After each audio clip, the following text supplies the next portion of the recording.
அப்புறம் அப்படின்னா ஐஎஸ்ஆர்ஓவில் junior அசிஸ்டண்ட்டுக்கான job notification release பண்ணியிருக்காங்க. அதை எப்படி அப்ளை பண்ண போகிறதுன்னு தான் பார்க்க போகிறோம். ஃபஸ்ட் அதுக்கான அஃபிஷியல் வெப்சைட் வந்து நீங்கள் ஓப்பன் பண்ணிக்கணும். ஓப்பன் பண்ணிட்டீங்க அப்படின்னா உங்களுக்கு ஐசிஆர்பி அப்ளிகேஷன் ஃபார்ம்னு உங்களுக்கு ஓப்பன் ஆகிடும். இதில் பார்த்தீங்க அப்படின்னா டு ரீட் த இன்ஸ்ட்ரக்ஷன்ஸ் கொடுத்துருக்காங்க. டு ரீட் த அட்வர்டைஸ்மெண்ட்ஸ்னு கிளிக் ஹியர்னு ஒரு ஆப்ஷன்ஸ் இருக்குது. அதை நம்ம கிளிக் பண்ணிக்கலாம்.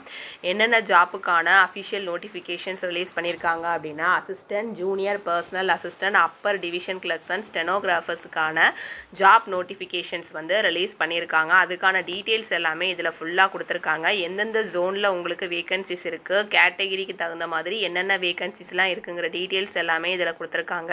இந்த நோட்டிஃபிகேஷன்ஸ் எல்லாத்தையுமே ஒரு தடவை நீங்கள் நல்லா செக் பண்ணிவிட்டு இந்த ஜாப்புக்கு நீங்கள் அப்ளை பண்ணிக்கலாம். இதில் பார்த்தீங்க அப்படின்னா இப்போ வந்து ஆன்லைன் ரிஜிஸ்ட்ரேஷன் ஸ்டார்டிங் டேட் பார்த்தீங்க அப்படின்னா 27 ஜூலை 2026 கொடுத்துருக்காங்க. Last date of online application submissions பார்த்தீங்க அப்படின்னா 16 ஆகஸ்ட் 2026ன்னு கொடுத்துருக்காங்க. இப்போ நம்ம ஃபஸ்ட் டைம் ரிஜிஸ்டர் பண்ண போகிறதுனால டு ரிஜிஸ்டர்னு ஒரு ஆப்ஷன்ஸ் இருக்குது. அதை நம்ம கிளிக் பண்ணிக்கணும். இப்போ ஆல்ரெடி நீங்கள் ரிஜிஸ்டர் பண்ணியிருக்கீங்க, லாகின் பண்ண போகிறீங்க அப்படின்னா already register to login click ஹியர்னு ஒரு ஆப்ஷன்ஸ் இருக்குது. அதை கிளிக் பண்ணிக்கணும். இப்போது நான் ஃபஸ்ட் டைம் ரிஜிஸ்டர் பண்ண போகிறேன், அதனால் டு ரிஜிஸ்டர்னு ஒரு ஆப்ஷன்ஸ் இருக்குது. அதுக்கு நேராக கிளிக் ஹியர்னு ஒரு ஆப்ஷன்ஸ் இருக்குது. அதை நான் கிளிக் பண்ணிக்கிறேன். கிளிக் ஆப்ஷன்ஸை கிளிக் பண்ணோன்னே உங்களுக்கு இப்படி ஒரு பேஜ் ஓப்பன் ஆகும். இந்த பேஜில் வந்து எப்படி ரிஜிஸ்டர் பண்ணணுங்கிற டீட்டெயில்ஸ் எல்லாமே இதில் கொடுத்துருப்பாங்க. இப்போ நம்ம சக்ஸஸ்ஃபுல்லாக ரிஜிஸ்டர் பண்ணுறோம் அப்படின்னா உங்களோட login ID and password, then register email ID and mobile number வந்து உங்களுக்கு தேவைப்படும். அதனால் அது ரொம்ப இம்பார்ட்டண்ட்டு. இதில் பார்த்தீங்கன்னா ரிஜிஸ்ட்ரேஷன்ஸ்க்கு ஃபஸ்ட்டு எக்ஸாமினேஷன் நேம் கேட்டிருக்காங்க. எந்த எக்ஸாமினேஷன்ஸ் நேம் வந்து நீங்கள் செலக்ட் பண்ணிக்கலாம். ஐசிஆர்பி தான் எக்ஸாமினேஷன் நேம் நீங்கள் செலக்ட் பண்ணிக்கணும். செலக்ட் பண்ண உடனே அட்வர்டைஸ்மெண்ட் நம்பர் வந்து உங்களுக்கு ஷோ ஆகிடும் ஆட்டோமேட்டிக்காகவே. இதில் கேண்டிடேட்ஸ் அல்லது அப்ளிகன்ஸோட ஃபுல் நேம் கேட்டிருக்காங்க. அதை நீங்கள் டைப் பண்ணிக்கலாம். தென் பார்த்தீங்க அப்படின்னா மொபைல் நம்பர் கேட்டிருக்காங்க. அதை டைப் பண்ணிக்கணும். கன்ஃபார்ம் மொபைல் நம்பரில் நீங்கள் என்ன டைப் பண்ணுறீங்களோ அதுதான் கன்ஃபார்ம் மொபைல் நம்பர். தென் ஆல்டர்னேட் மொபைல் நம்பர் வந்து உங்களுக்கு இம்பார்ட்டன்ட் கிடையாது, இருந்துச்சுன்னா நீங்கள் டைப் பண்ணிக்கலாம். இமெயில் அட்ரஸ் கேட்டிருக்காங்க. இமெயில் அட்ரஸும் நம்மளுடைய மொபைல் நம்பரும் ரொம்ப இம்பார்ட்டண்ட். அதனால் ரெண்டையுமே நீங்கள் கரெக்டாக ரீசெண்டாக ஆல்ரெடி யூஸ் பண்ணுற நம்பரை நீங்கள் கொடுத்துக்கலாம். நெக்ஸ்ட்டு பார்த்தீங்கன்னா கன்ஃபார்ம் இமெயில் அட்ரஸை நீங்கள் டைப் பண்ணிக்கணும். டைப் பண்ணிவிட்டு ஜென்ரேட் ஓடிபிங்கிற ஆப்ஷன்ஸ் கொடுத்துட்டிங்கன்னா உங்களுடைய மொபைல் நம்பருக்கும் மெயில் ஐடிக்கும் ஒரு ஓடிபி சென்ட் பண்ணுவாங்க. அந்த ஓடிபியை நீங்கள் டைப் பண்ணி வெரிஃபை பண்ணால் மட்டும்தான் நீங்கள் ரிஜிஸ்டர் பண்ண முடியும். அதனால் நீங்கள் வேலிடான இமெயில் ஐடி அண்ட் தென் உங்களுடைய மொபைல் நம்பரை கொடுத்துட்டு இதில் தெரிகிற டிக்ளரேஷன் பாக்ஸில் நீங்கள் டிக் பண்ணிவிட்டு இதில் தெரிகிற கேப்சா கூட டைப் பண்ணிவிட்டு ரீவெரிஃபைன்னு ஒரு ஆப்ஷன்ஸ் இருக்குது. அதை நீங்கள் கிளிக் பண்ணிக்கணும்.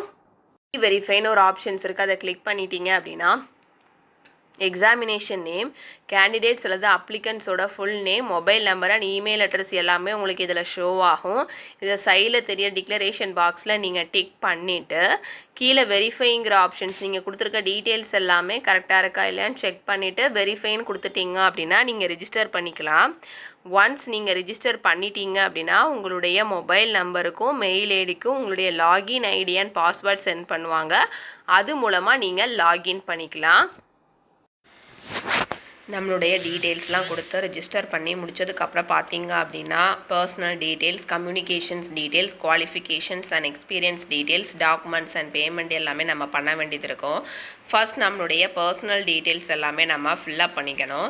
இதில் வந்து ஆல்ரெடி நம்ம என்ன போஸ்ட்டுக்கு அப்ளை பண்ண போகிறோம், நம்மளுடைய எக்ஸாமினேஷன்ஸ் நேம், தென் அட்வர்டைஸ்மெண்ட் நம்பர் எல்லாமே கொடுத்து நம்ம ரிஜிஸ்டர் பண்ணதுனால அது எல்லாமே இதில் உங்களுக்கு ஷோ ஆகும். பார்த்தீங்க அப்படின்னா நம்மளுடைய ஜெண்டர் எதுவோ அதை நம்ம செலக்ட் பண்ணிக்கணும். நெக்ஸ்ட் நம்மளுடைய டேட் ஆஃப் பர்த் வந்து நம்ம செலக்ட் பண்ணிக்கலாம். நேஷ்னாலிட்டி கேட்டிருக்காங்க, அதை நம்ம செலக்ட் பண்ணிக்கணும். நம்மளுடைய கேட்டகிரி எதுவோ அதை நம்ம செலக்ட் பண்ணிக்கலாம். நெக்ஸ்ட்டு பார்த்தீங்க அப்படின்னா நம்மளுடைய பர்சனல் டீட்டெயில்ஸ் ஆல்ரெடி நம்மளுடைய நேம் வந்து நம்ம டைப் பண்ணி நம்ம ரிஜிஸ்டர் பண்ணியிருப்போம். நெக்ஸ்ட்டு பார்த்தீங்கன்னா நம்மளுடைய ஃபாதர் நேம் கேட்டிருக்காங்க, டைப் பண்ணிக்கலாம். நம்மளுடைய மதர் நேம் கேட்டிருக்காங்க, டைப் பண்ணிக்கணும். மெரிட்டல் ஸ்டேட்டஸ் கேட்டிருக்காங்க, நீங்கள் செலக்ட் பண்ணிக்கலாம். ரிலீஜியன் கேட்டிருக்காங்க, நீங்கள் செலக்ட் பண்ணிக்கலாம். Next mobile number and email address வந்து நீங்கள் ஆல்ரெடி கொடுத்து ரிஜிஸ்டர் பண்ணதுனால அது உங்களுக்கு ஷோ ஆகும். நெக்ஸ்ட்டு பார்த்தீங்க அப்படின்னா டெஸ்ட் சிட்டி ப்ரிஃபரன்ஸ் கேட்டிருக்காங்க. டெஸ்ட்டு ஸ்டேட் 1, 2, 3 வரைக்கும் கொடுத்துருக்காங்க. ஸ்டேட்டை நம்ம செலக்ட் பண்ணிவிட்டு அதில் கீழே வரக்கூடிய டெஸ்ட் சிட்டியை வந்து நம்ம செலக்ட் பண்ணிக்கலாம். ஃபஸ்ட்டு நம்மளுடைய ஸ்டேட் எதுவோ அதை நம்ம செலக்ட் பண்ணிக்கலாம்.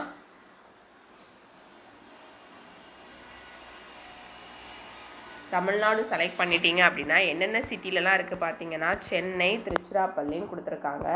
ஃபஸ்ட் நம்மளுடைய சென்னை செலக்ட் பண்ணிக்கலாம். நெக்ஸ்ட்டு டெஸ்ட் ஸ்டேட் 2 பார்த்தீங்க அப்படின்னா 2 செட் டெஸ்ட் சிட்டிஸ் தான் கொடுத்துருக்காங்க தமிழ்நாட்டை பொறுத்தவரையும். அதனால் நம்ம 2 டெஸ்ட் சிட்டிஸ் வந்து பார்த்தீங்கன்னா சென்னை அண்ட் திருச்சிராப்பள்ளி மட்டும் தான் கொடுத்துருக்காங்க. அதை நம்ம செலக்ட் பண்ணிக்கலாம். நெக்ஸ்ட் நம்ம வேறு ஸ்டேட் தான் நம்ம செலக்ட் பண்ணி ஆகணும். அதை நம்ம செலக்ட் பண்ணிக்கலாம். உங்களுக்கு எந்த ஸ்டேட் வேணுமோ அந்த ஸ்டேட்டை செலக்ட் பண்ணிவிட்டு அந்த ஸ்டேட்டில் வரக்கூடிய டெஸ்ட் சிட்டியை வந்து நீங்கள் செலக்ட் பண்ணிக்கலாம். இப்போ தமிழ்நாடு ஸ்டேட்டில் பார்த்தீங்கன்னா சென்னை அண்ட் திருச்சி மட்டும்தான் டெஸ்ட் சிட்டி வந்து கொடுத்துருக்காங்க. அதை நம்ம செலக்ட் பண்ணிக்கலாம்.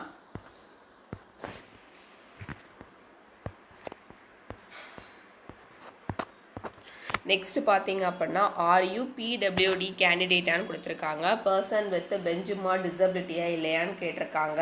டிசபிலிட்டியாக இருந்தீங்கன்னா எஸ்ங்கிற ஆப்ஷன்ஸ் நீங்கள் கொடுத்துட்டு உங்களுடைய டிசபிலிட்டி டீட்டெயில்ஸ் எல்லாமே நீங்கள் இதில் ஃபில்லப் பண்ணிக்கணும். Please specify your disability percentage கேட்டிருக்காங்க. அதை நம்ம செலக்ட் பண்ணிக்கலாம். டிசபிலிட்டி டைப் எதுவோ அதை நீங்கள் செலக்ட் பண்ணிக்கணும். தென் சப் டிசபிலிட்டி டைப் கேட்டிருக்காங்க. அதையும் செலக்ட் பண்ணிவிட்டு do you want a scribe உங்களுக்கு வேணுமா வேணாமான்னு கேட்டிருக்காங்க. வேணும்னா எஸ்ங்கிற ஆப்ஷன்ஸ் கொடுத்துக்கலாம். அப்படிலாம் நோங்கிற ஆப்ஷன்ஸ் நீங்கள் கொடுத்துக்கலாம். You want to meet the required physical stand for this போஸ்ட்டுன்னு கொடுத்துருக்காங்க. இந்த போஸ்ட்டுக்கு தேவையான ஃபிசிக்கல் ஸ்டாண்ட்ஸ் எல்லாமே உங்ககிட்ட இருக்குதா இல்லையான்னு கேட்டிருக்காங்க. நீங்கள் எஸ்ங்கிற ஆப்ஷன்ஸ் அவங்க கொடுத்துருக்கா என்னென்ன ஃபிசிக்கல் ஸ்டாண்ட்ஸ்லாம் இருக்கணும்னு சொல்லி அதுக்கான ஐடென்டிஃபிகேஷன்ஸ் எல்லாமே இதில் கொடுத்துருக்காங்க. நெக்ஸ்ட் இதில் நீங்கள் எஸ்ங்கிற ஆப்ஷன்ஸ் கொடுத்துக்கலாம். நெக்ஸ்ட்டு பார்த்தீங்க அப்படின்னா பேங்க் டீட்டெயில்ஸ் கேட்டிருக்காங்க. அக்கௌண்ட் ஹோல்டர் நேம் கேட்டிருக்காங்க. நம்ம டைப் பண்ணிக்கலாம். பேங்க் நேம் கேட்டிருக்காங்க. தென் கன்ஃபார்ம் பேங்க் நேம், பேங்கோட பிரான்ச் கேட்டிருக்காங்க. Account number and confirm account number. Account நம்பரில் என்ன நீங்கள் டைப் பண்ணுறீங்களோ அதுதான் கன்ஃபார்ம் அக்கௌண்ட் நம்பர். தென் பேங்கோட ஐஎஃப்எஸ்சி கோடு கேட்டிருக்காங்க. கன்ஃபார்ம் பேங்க் ஐஎஃப்எஸ்சி கோட் எல்லாத்தையுமே நீங்கள் பேங்க் டீட்டெயில்ஸ் எல்லாமே டைப் பண்ணிக்கலாம். Next ex service man employee details கேட்டிருக்காங்க. எக்ஸ் சர்வீஸ் மேனாக இருந்தீங்கன்னா எஸ்ங்கிற ஆப்ஷன்ஸ் கொடுத்துக்கலாம். அப்போ இல்லைனா நோங்கிற ஆப்ஷன்ஸ் நீங்கள் கொடுத்துக்கலாம். இப்போ எக்ஸ் சர்வீஸ் மேனாக இருந்தீங்கன்னா joining date, relieving date, then total period of service கேட்டிருக்காங்க. அதை நீங்கள் இதில் டைப் பண்ணிக்கணும். எக்ஸ் சர்வீஸ் மேனாக இல்லை அப்படின்னா நீங்கள் நோங்கிற ஆப்ஷன்ஸ் நீங்கள் கொடுத்துக்கணும். எம்ப்ளாய்மெண்ட் எக்ஸ்சேஞ்ச் டீட்டெயில்ஸ் கேட்டிருக்காங்க. எம்ப்ளாய்மெண்ட் எக்ஸ்சேஞ்ச் ஸ்பான்சர் கேண்டிடேட்டாக இல்லையான்னு கேட்டிருக்காங்க. நீங்கள் பதிவு பண்ணியிருந்தீங்க அப்படின்னா எஸ்ங்கிற ஆப்ஷன்ஸ் கொடுத்துக்கலாம். அப்படி இல்லைனா நோங்கிற ஆப்ஷன்ஸ் நீங்கள் கொடுத்துக்கணும். கவர்மெண்ட் எம்ப்ளாயி டீட்டெயில்ஸ் கேட்டிருக்காங்க. Are you currently working with the government, PSU, CPSC, autonomous semi-government organizations of departmental candidate கொடுத்துருக்காங்க. பப்ளிக் செக்டார் யூனிட் கவர்மெண்ட் எல்லாம் ஒர்க் பண்ணியிருக்கீங்களா இல்லையான்னு கேட்டிருக்காங்க. ஒர்க் பண்ணியிருந்தீங்கன்னா எஸ்ங்கிற ஆப்ஷன்ஸ் கொடுத்துக்கலாம். அப்படின்னா நோங்கிற ஆப்ஷன்ஸ் நீங்கள் கொடுத்துக்கணும். சென்ட்ரல் கவர்மெண்ட் எம்ப்ளாயாக 3 இயர்ஸாக ஒர்க் பண்ணியிருக்கீங்களா, கண்டினியூஸாக 3 இயர்ஸாக சர்வீஸில் இருந்திருக்கீங்களான்னு கேட்டிருக்காங்க. இருந்தீங்கன்னா எஸ்ங்கிற ஆப்ஷன்ஸ் கொடுத்துக்கலாம். அப்படிலாம் நோங்கிற ஆப்ஷன்ஸ் நீங்கள் கொடுத்துக்கணும். அதே மாதிரி பர்சன் டீட்டெயில்ஸ் கேட்டிருக்காங்க. ஆர் யூ மெரிட்டோரியஸ் ஸ்போர்ட்ஸ் பர்சனாக, நீங்கள் ஒரு நல்ல சிறந்த விளையாட்டு வீரராக இல்லையான்னு கேட்டிருக்காங்க. இருந்தீங்கன்னா எஸ்ங்கிற ஆப்ஷன்ஸ் கொடுத்துக்கலாம். அப்படின்னா நோங்கிற ஆப்ஷன்ஸ் நீங்கள் கொடுத்துக்கணும். எஸ்ங்கிற ஆப்ஷன்ஸ் கொடுத்துட்டு உங்களுடைய அப்ளிகபிள் ஸ்போர்ட்ஸ் வந்து நீங்கள் செலக்ட் பண்ணிக்கணும். லெவல் ஆஃப் பார்ட்டிசிபேஷன்ஸை நீங்கள் செலக்ட் பண்ணிக்கணும். இல்லை நோங்கிற ஆப்ஷன்ஸ் நீங்கள் கொடுத்துக்கலாம். டீட்டெயில்ஸ் எல்லாத்தையுமே ஃபில்லப் பண்ணி முடிச்சதுக்கப்புறம் சேவ் நெக்ஸ்ட்டுங்கிற ஆப்ஷன்ஸ் கொடுத்துட்டிங்கன்னா உங்களுடைய பர்சனல் டீட்டெயில்ஸ் எல்லாமே நீங்கள் ஃபில்லப் பண்ணிக்கலாம். பர்சனல் டீட்டெயில்ஸ் எல்லாமே ஃபில்லப் பண்ணி முடிச்சதுக்கப்புறம் பார்த்தீங்க அப்படின்னா நம்மளுடைய கம்யூனிகேஷன்ஸ் டீட்டெயில்ஸ் வந்து நம்ம ஃபில்லப் பண்ணிக்கலாம். Correspondent address and permanent address வந்து நம்ம ஃபில்லப் பண்ணிக்கணும். ஃபர்ஸ்ட் நம்மளுடைய கரஸ்பாண்டன்ட் அட்ரஸை நம்ம ஃபில்லப் பண்ணிக்கலாம். அட்ரஸ் லைன் 1 and 2ல் உங்களுடைய டோர் நம்பர், ஸ்ட்ரீட் நேம் எல்லாமே நீங்கள் டைப் பண்ணிக்கலாம். நெக்ஸ்ட் நம்மளுடைய கண்ட்ரி எதுவோ அதை நம்ம செலக்ட் பண்ணிக்கணும். தென் ஸ்டேட் வந்து நீங்கள் செலக்ட் பண்ணிவிட்டு சிட்டி அல்லது டிஸ்ட்ரிக்ட் வந்து நீங்கள் செலக்ட் பண்ணிக்கணும். போஸ்டல் கோட் அல்லது பின்கோடு வந்து நீங்கள் டைப் பண்ணிக்கலாம். பெர்மனன்ட் அட்ரஸும் கரஸ்பாண்டன்ட் அட்ரஸும் சேமாக இருந்துச்சுன்னா எஸ்ங்கிற ஆப்ஷன்ஸ் நீங்கள் கொடுத்துக்கலாம். அப்படி எஸ்ங்கிற ஆப்ஷன்ஸ் கொடுத்துட்டிங்கன்னா உங்களுடைய கரஸ்பாண்டன்ட் அட்ரஸில் என்ன நீங்கள் டைப் பண்ணுறீங்களோ அது எல்லாமே உங்களுடைய பெர்மனன்ட் அட்ரஸுக்கு வந்து காப்பி அண்ட் பேஸ்ட் ஆகிடும். நெக்ஸ்ட் இப்போ ரெண்டுமே டிஃப்ரெண்ட்டாக இருந்துச்சுன்னா நோங்கிற ஆப்ஷன்ஸ் நீங்கள் கொடுத்துட்டு உங்களுடைய கரஸ்பாண்டன்ட் அட்ரஸை ஃபஸ்ட்டு டைப் பண்ணிவிட்டு நெக்ஸ்ட் உங்களுடைய பெர்மனன்ட் அட்ரஸை நீங்கள் டைப் பண்ணிவிட்டு சேவ் நெக்ஸ்ட்டுங்கிற ஆப்ஷன்ஸ் கொடுத்துட்டிங்கன்னா உங்களுடைய அட்ரஸ் டீட்டெயில்ஸ் எல்லாமே நீங்கள் சேவ் பண்ணிக்கலாம். கம்யூனிகேஷன் டீட்டெயில்ஸ் எல்லாமே ஃபில்அப் பண்ணி முடிச்சதுக்கப்புறம் பார்த்தீங்க அப்படின்னா குவாலிஃபிகேஷன்ஸ் அண்ட் எக்ஸ்பீரியன்ஸ் டீட்டெயில்ஸ் வந்து நம்ம ஃபில்அப் பண்ணிக்கணும். ஃபர்ஸ்ட் நம்மளுடைய மெட்ரிகுலேஷன்ஸ் டீட்டெயில்ஸ் எல்லாமே நம்ம ஃபில்அப் பண்ணிக்கலாம். Name of the board and council கேட்டிருக்காங்க, அதை நீங்கள் டைப் பண்ணிக்கணும். டேட் ஆஃப் பாசிங், எந்த டேட்டில் நீங்கள் பாஸ் பண்ணீங்களோ அந்த டேட்டை வந்து நீங்கள் செலக்ட் பண்ணிக்கணும். இன்ஸ்டியூட் நேம் அல்லது ஸ்கூல் நேம் கேட்டிருக்காங்க, அதை நீங்கள் டைப் பண்ணிக்கலாம். சப்ஜெக்ட் எதுவோ அதை நீங்கள் இதில் டைப் பண்ணிவிட்டு ப்ளீஸ் செலக்ட் த பர்சன்டேஜ் அல்லது சிஜிபிஏ. இப்போ நமக்கு பர்சன்டேஜஸில் மார்க் ஷீட் இருந்துச்சு அப்படின்னா நம்மளுடைய பர்சன்டேஜ் வந்து நம்ம செலக்ட் பண்ணிக்கணும். சிஜிபிஏல இருந்தால் நம்மளுடைய சிஜிபிஏவை நீங்கள் செலக்ட் பண்ணிவிட்டு mark obtained and maximum marks கேட்டிருக்காங்க, அதை இதில் நீங்கள் டைப் பண்ணிக்கணும். மேக்ஸிமம் மார்க்ஸ் எதுவோ அதை நம்ம டைப் பண்ணிட்டு மார்க்ஸ் ஆப்டைன் எதுவோ அதை நீங்கள் டைப் பண்ணிட்டீங்கன்னா ஆட்டோமேட்டிக்காகவே உங்களுக்கு பர்சன்டேஜ் வந்து உங்களுக்கு ஜென்ரேட்டட் ஆகிடும். நெக்ஸ்ட்டு பார்த்தீங்க அப்படின்னா இன்டர்மீடியட் அண்ட் 12th டீட்டெயில்ஸ் கேட்டிருக்காங்க, அதுவும் அதே மாதிரி name of the board and council கேட்டிருக்காங்க, அதை நம்ம செலக்ட் பண்ணிக்கணும். எந்த டேட்டில் நீங்கள் 12th பாஸ் பண்ணீங்களோ அந்த டேட்டை வந்து நீங்கள் இதில் செலக்ட் பண்ணிக்கணும். இன்ஸ்டியூட் நேம் அல்லது ஸ்கூல் நேம் கேட்டிருக்காங்க, அதை டைப் பண்ணிக்கலாம். சப்ஜெக்ட்ஸ் வந்து நீங்கள் இதில் டைப் பண்ணிக்கணும். ப்ளீஸ் செலக்ட் த பர்சன்டேஜாக சிஜிபிஏவான் கேட்டிருக்காங்க, அதுவும் அதே மாதிரி நம்ம செலக்ட் பண்ணிவிட்டு எவ்வளோ மார்க்ஸ் எடுத்திருக்கோம் மேக்ஸிமம் மார்க்ஸ் எல்லாத்தையுமே நீங்கள் இதில் டைப் பண்ணிக்கணும். நெக்ஸ்ட்டு பார்த்தீங்கன்னா எசென்ஷியல் குவாலிஃபிகேஷன்ஸ் டீட்டெயில்ஸ் கேட்டிருக்காங்க. குவாலிஃபிகேஷன்ஸ் நேம் ஸ்ட்ரீம் எதுவோ அதை நம்ம செலக்ட் பண்ணிக்கிட்டு இன்ஸ்டியூட் அண்ட் யூனிவர்சிட்டி நேம் கேட்டிருக்காங்க, அதை டைப் பண்ணிக்கலாம். டேட் ஆஃப் பாசிங், எந்த டேட்டில் நீங்கள் கிராஜுவேஷன்ஸ் பாஸ் பண்ணீங்களோ அந்த டேட்டை வந்து நீங்கள் செலக்ட் பண்ணிக்கணும். அதுவும் அதே மாதிரி பர்சன்டேஜாக சிஜிபிஏவான்னு கேட்டிருக்காங்க, எல்லாத்தையுமே நீங்கள் இதில் செலக்ட் பண்ணிக்கணும். have the proficiency in use of computer கேட்டிருக்காங்க. உங்களுக்கு கம்ப்யூட்டர் யூஸ் பண்ண தெரியுமா தெரியாதான்னு கேட்டிருக்காங்க. தெரிஞ்சிருந்தா மட்டும்தான் இந்த ஜாப்புக்கு நீங்கள் அப்ளை பண்ண முடியும். அதனால எஸ்ங்கிற ஆப்ஷன்ஸ் நீங்கள் கொடுத்துக்கலாம். Minimum do you have the minimum speed of 60 word per minute in English stenography? English ஸ்டெனோகிராஃபியில் 60 word per minute வந்து உங்களுக்கு எழுதுகிற அளவுக்கு ஸ்பீடு இருக்குதா இல்லையான்னு கேட்டிருக்காங்க. இருந்துச்சுன்னா எஸ்ங்கிற ஆப்ஷன்ஸ் கொடுத்துக்கலாம், அப்போ இல்லைனா நோங்கிற ஆப்ஷன்ஸ் நீங்கள் கொடுத்துக்கலாம். பார்த்தீங்க அப்படின்னா என்ன போஸ்ட்டுக்கு நீங்கள் அப்ளை பண்ண போகிறீங்களோ அந்த போஸ்ட்டை வந்து நீங்கள் செலக்ட் பண்ணிக்கணும். இப்போ ஒரு போஸ்ட்டுக்கு அப்ளை பண்ணுறீங்க அப்படின்னா உங்களோட அப்ளிகேஷன் ஃபீஸ் பார்த்தீங்க அப்படின்னா 500. இப்போ 2 குரூப் ஆஃப் போஸ்ட்டுக்கு நீங்கள் அப்ளை பண்ணுறீங்க பார்த்தீங்கன்னா உங்களோட அப்ளிகேஷன்ஸ் ஃபீஸ் வந்து 1000 rupees நீங்கள் பே பண்ண வேண்டியது இருக்கும். இப்போ அதை நீங்கள் வந்து நீங்கள் செலக்ட் பண்ணிக்கலாம். இப்போ என்ன போஸ்ட்டுக்கு அப்ளை பண்ண போகிறீங்களோ அந்த போஸ்ட்டை நீங்கள் செலக்ட் பண்ணிக்கணும். செலக்ட் பண்ணிவிட்டு post and zone preference details கேட்டிருக்காங்க, அதை நம்ம செலக்ட் பண்ணிக்கலாம். ஃபர்ஸ்ட் நம்மளுடைய போஸ்ட் ப்ரெஃபரன்ஸ் எதுவோ அதை நம்ம செலக்ட் பண்ணிக்கணும். என்ன போஸ்ட்டுக்கு நீங்கள் அப்ளை பண்ண போகிறீங்களோ அந்த போஸ்ட்டை செலக்ட் பண்ணிவிட்டு அதுக்கு கீழே வரக்கூடிய ஜோனை வந்து நீங்கள் செலக்ட் பண்ணிக்கலாம். எந்த ஜோன் நீங்கள் செலக்ட் பண்ணுறீங்களோ அந்த ஜோனை வந்து நீங்கள் செலக்ட் பண்ணிக்கலாம். அதே மாதிரி post preference 1, post preference 2, post preference 3 வரைக்கும் கேட்டிருக்காங்க.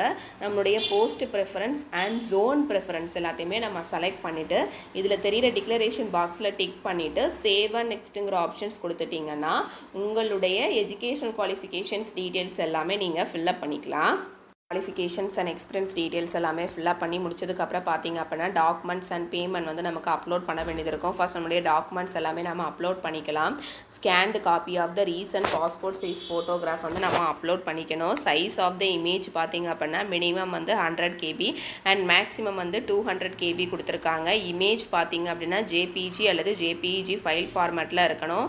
அதே மாதிரி ஒயிட் பேக்ரவுண்டில் இருக்கிற பாஸ்போர்ட் சைஸ் ஃபோட்டோகிராஃப் மட்டும் தான் நம்ம அப்லோட் பண்ண முடியும். ஸ்கேன்டு சிக்னேச்சர்ஸ் பார்த்தீங்க அப்படின்னா மினிமம் வந்து 80 KB, மேக்ஸிமம் வந்து 150 KB கொடுத்துருக்காங்க. ஜேபிஇஜி அல்லது ஜேபிஜி ஃபைல் ஃபார்மேட்டில் இருக்கணும். நம்மளுடைய ஃபோட்டோஸ் அண்ட் சிக்னேச்சர்ஸை நம்ம அப்லோட் பண்ணி முடிச்சதுக்கப்புறம் பார்த்தீங்க அப்படின்னா நம்மளுடைய பேமெண்ட் டீட்டெயில்ஸ் எல்லாமே உங்களுக்கு ஷோ ஆகும். Candidates name and applicable registrations fees வந்து உங்களுக்கு ஷோ ஆகும். பேமெண்ட் மோட் பார்த்தீங்க அப்படின்னா ஆன்லைன் வந்து நீங்கள் செலக்ட் பண்ணிக்கலாம். தென் இதில் தெரியல டிக்ளரேஷன் பாக்ஸ் எல்லாத்துலேயுமே நீங்கள் டிக் பண்ணிவிட்டு இதில் தெரிகிற கேப்சா கூட டைப் பண்ணிவிட்டு ப்ரிவியூங்கிற ஆப்ஷன்ஸ் கொடுத்துட்டிங்கன்னா நீங்கள் கொடுத்துருக்க டீட்டெயில்ஸ் எல்லாமே உங்களுக்கு ப்ரிவியூ ஆகும். நீங்கள் கொடுத்துருக்க டீட்டெயில்ஸ் எல்லாமே கரெக்டாக இருக்கா இல்லையான்னு ஒரு தடவை நல்லா நீங்கள் செக் பண்ணிக்கணும். ஏதாச்சும் எரர் இருந்துச்சு அப்படின்னா பேக்குங்கிற ஆப்ஷன்ஸை கொடுத்து நீங்கள் எரரை கிளியர் பண்ணிவிட்டு சப்மிட்டுங்கிற ஆப்ஷன்ஸ் கொடுத்துட்டீங்க அப்படின்னா நெக்ஸ்ட் வந்து நீங்கள் பேமெண்ட் பண்ண வேண்டியது இருக்கும். ஒன்ஸ் நீங்கள் சப்மிட்டுங்கிற ஆப்ஷன்ஸ் கொடுத்துட்டீங்கன்னா எந்த ஒரு எடிட்டுமே உங்களால் பண்ண முடியாது. அதனால் சப்மிட் பண்ணுறதுக்கு முன்னக்கூட்டி நீங்கள் கொடுத்துருக்க டீட்டெயில்ஸ் எல்லாமே கரெக்டாக இருக்கா இல்லையான்னு செக் பண்ணிவிட்டு தென் சப்மிட்டுங்கிற ஆப்ஷன்ஸை கொடுத்து நெக்ஸ்ட் நீங்கள் வந்து பேமெண்ட் பண்ணிக்கலாம். அப்லோட் பண்ணி முடிச்சதுக்கப்புறம் பார்த்தீங்க அப்படின்னா நம்ம பேமெண்ட் பண்ண வேண்டியது இருக்கும். இதில் பேமெண்ட் கேவேல பார்த்தீங்க அப்படின்னா நீங்கள் எந்த பேங்க் மூலமாக பேமெண்ட் பண்ண போகிறீங்களோ அந்த பேங்கை வந்து ஃபஸ்ட் நீங்கள் செலக்ட் பண்ணிக்கணும். செலக்ட் பண்ணிவிட்டு நெட் பேங்கிங்கா, டெபிட் கார்டா, கிரெடிட் கார்டா அல்லது யூபிஐ மூலமாக பேமெண்ட் பண்ண போகிறீங்களான்னு கேட்டிருக்காங்க. இப்போ நெட் பேங்கிங் மூலமாக பேமெண்ட் பண்ண போகிறீங்க அப்படின்னா எந்த பேங்க் மூலமாக நீங்கள் பேமெண்ட் பண்ணீங்களோ அந்த பேங்கை நீங்கள் செலக்ட் பண்ணிவிட்டு வியூ யூஸ் இதில் தெரியல லெட்டரை வந்து நீங்கள் டைப் பண்ணிவிட்டு பேங்கிற ஆப்ஷன்ஸ் கொடுத்துட்டீங்க அப்படின்னா நீங்கள் பேமெண்ட் பண்ணிக்கலாம். டெபிட் கார்டு மூலமாக பேமெண்ட் பண்ணிடுறீங்க அப்படின்னா எந்த கார்டு மூலமாக நீங்கள் பேமெண்ட் பண்ண போகிறீங்களோ அந்த கார்டை வந்து நீங்கள் செலக்ட் பண்ணிக்கணும். செலக்ட் பண்ணிட்டீங்க அப்படின்னா இதில் தெரிகிற லெட்டரை வந்து நீங்கள் டைப் பண்ணிவிட்டு டிக்ளரேஷன் பாக்ஸில் டிக் பண்ணிவிட்டு பேங்கிற ஆப்ஷன்ஸ் கொடுத்து நீங்கள் பேமெண்ட் பண்ணிக்கலாம். கிரெடிட் கார்டு மூலமாகவும் அதே மாதிரி தான். என்ன கார்டு மூலமாக நீங்கள் பேமெண்ட் பண்ண போகிறீங்களோ அந்த கார்டை நீங்கள் செலக்ட் பண்ணிவிட்டு வியூ யூஸ் மூலமாக நீங்கள் பேமெண்ட் பண்ணுறீங்க அப்படின்னா எந்த கார்டு மூலமாக நீங்கள் பேமெண்ட் பண்ண போகிறீங்களோ அந்த கார்டை வந்து நீங்கள் செலக்ட் பண்ணிவிட்டு இதில் தெரிகிற லெட்டரை வந்து நீங்கள் டைப் பண்ணிவிட்டு டிக்ளரேஷன் பாக்ஸில் டிக் பண்ணிவிட்டு பேங்கிற ஆப்ஷன்ஸ் கொடுத்து நீங்கள் பேமெண்ட் பண்ணிக்கலாம். யூபிஐ மூலமாக நீங்கள் பேமெண்ட் பண்ணுறீங்க அப்படின்னா யூபிஐ நீங்கள் செலக்ட் பண்ணிவிட்டு இதில் தெரிகிற லெட்டரை வந்து நீங்கள் டைப் பண்ணிவிட்டு அக்னாலஜ்மெண்ட் டிக்ளரேஷன் பாக்ஸில் டிக் பண்ணிவிட்டு பேங்கிற ஆப்ஷன்ஸ் கொடுத்து நீங்கள் பேமெண்ட் பண்ணிக்கலாம். ஒன்ஸ் நீங்கள் பேமெண்ட் பண்ணிட்டீங்க அப்படின்னா உங்களுடைய மொபைல் நம்பருக்கு பேமெண்ட் ரிசீவ்ங்கிற மெசேஜ் வந்து உங்களுக்கு ரிசீவ் ஆகிடும்.